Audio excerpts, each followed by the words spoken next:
জুলাই সনদের একটি আইনি ভিত্তি নিয়ে অনেক দিন থেকে কথা বলছিলাম।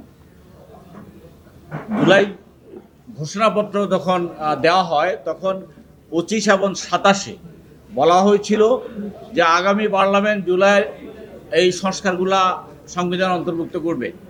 আমরা তখনই প্রশ্ন তুলেছিলাম যে জুলাই সনদের আইনি ভিত্তি না দিয়ে আগামী সংসদের উপরে ছেড়ে দেওয়ার মধ্য দিয়ে যেই বক্তব্য সরকার জুলাই ঘোষণাপত্রে দেওয়া হয়েছে সেটি সাংঘর্ষিক। সেই জন্য জুলাই সনদ যখন তৈরি করা হচ্ছিল এবং শেষ দিকে আপনারা দেখেছেন যে কমিশন যখন বলল জুলাই সনদের বাস্তবায়ন প্রক্রিয়া নিয়ে তারা অনুঘটকের ভূমিকা পালন করবে, তারা এটি বাস্তবায়ন প্রক্রিয়া নিয়ে কোনো মতামত তৈরি করবার চেষ্টা করবে না। সেই দিন আমরা রাজনৈতিক দলগুলো তাদেরকে দাবি তুলেছিলাম যেগুলো জুলাই সনদ তৈরি করার মধ্য দিয়ে জুলাইয়ের প্রত্যাশিত যে আকাঙ্ক্ষা যে নতুন বাংলাদেশ বিনির্মাণের জন্য আমরা যেসব বিষয়ে একমত হয়েছি সেগুলো বাস্তবায়ন প্রক্রিয়া যদি একমত না হতে পারি তাহলে এই জুলাই সনদ অন্ধকারে হারিয়ে যাবে। তার প্রেক্ষিতে এই কমিশন জুলাই সনদ বাস্তবায়ন প্রক্রিয়া আলোচনা করছে। ইতিমধ্যে অনেকগুলো আলোচনা হয়েছে, আপনারা জানেন। আজকে কমিশন যে কনস্টিটিউশন অর্ডারের কথা বলেছেন এবং গণভোটের কথা বলেছেন, এটি বিশেষজ্ঞদের চূড়ান্ত মতামত হিসেবে বলছেন, বাট কমিশনের চূড়ান্ত মতামত বলছেন না। আমাদের কাছে উপস্থাপন করেছেন, আমরা এর ভিতরে আলোচনা করেছি।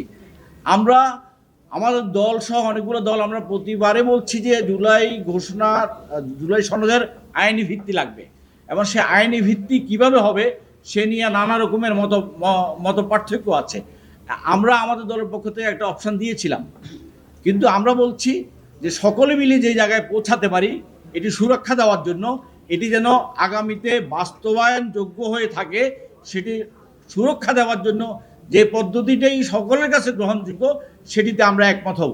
আমাদের দলের পক্ষ থেকে আমরা জেনেছেন আগে আমরা সংবিধান সংস্কার সভা এবং আইনসভা একসাথে নির্বাচনটির কথা আমরা বলেছিলাম। আজকে আমরা সেটি রিপিট না করি এটা বলতে চাই, আগামী সংসদ যেটি হবে সেটি 2টি ম্যান্ডেট পেতে হবে।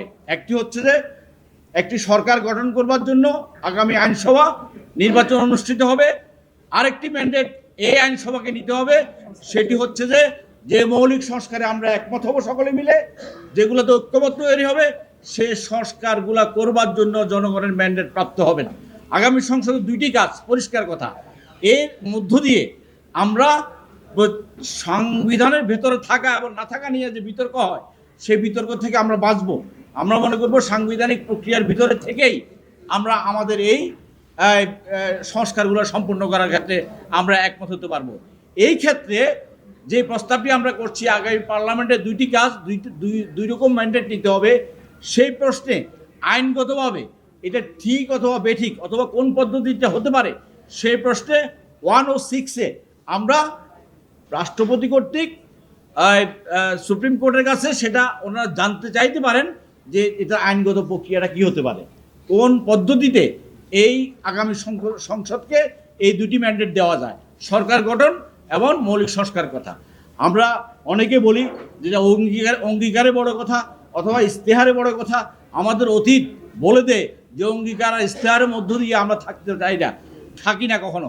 সেই জন্য আমরা বলছি শত হাজার শহীদের আকাঙ্ক্ষার যে বাংলাদেশ, যেটুকু আমরা ঐক্যমত তৈরি হয়েছি, আমরা জানি আমাদের বহুত যাওয়া উচিত ছিল, আমরা যেতে পারি নাই। আমরা সমাজের শ্রেণী পেশার মানুষদেরকে অংশীদারিত্ব দিতে পারি নাই। যারা রাজপথে লড়াই করেছে, রক্ত দিয়েছে, সেই গার্মেন্টস কর্মী, সেই প্রবাসী, সেই মজুর, দিন মজুর, তাদেরকে কিন্তু আজকের এই সংস্কার প্রক্রিয়া আমরা অন্তর্ভুক্ত করতে পারি নাই। এটা আমাদের বড় ব্যর্থতা।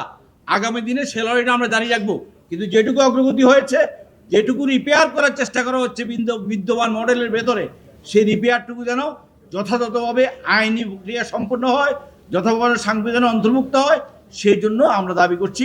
আপনাদের সবাইকে ধন্যবাদ জানিয়ে আমাদের কথা শেষ করছি।